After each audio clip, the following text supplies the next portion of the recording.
आगामी साधारण निर्वाचन पाई प्रार्थीपत्र दाखल जारी रहिथिबा बेले सप्तम दिन में धर्मगढ़ निर्वाचन मंडली पाई भारतीय जातीय कांग्रेस दल पक्षरु रश्मिरेखा राउत और भारतीय जनता पार्टीर सुधीर पट्टजोशी धर्मगढ़ उपजिलापाल तथा निर्वाचन अधिकारी प्रार्थीपत्र दाखल करिसेंति।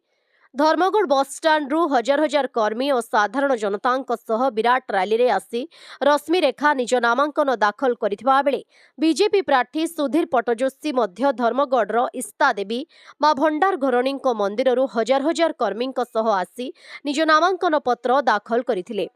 एथिसह जूनागढ़ निर्वाचन मंडलीर बीजेपी प्रार्थी मनोज मेहर ओडिशा जनता दलर रवि हरिजन मध्य निज समर्थकों सह आसी नामांकन पत्र दाखल करिथिबा जणा जायछि।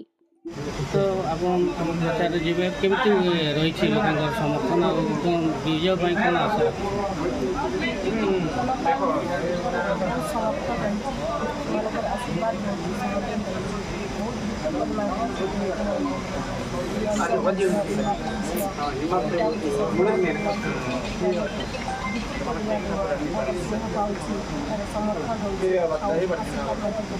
मैडम कौन कौन समस्या को लेकिन जनता पाखे भोट भिक्षा करेंगे?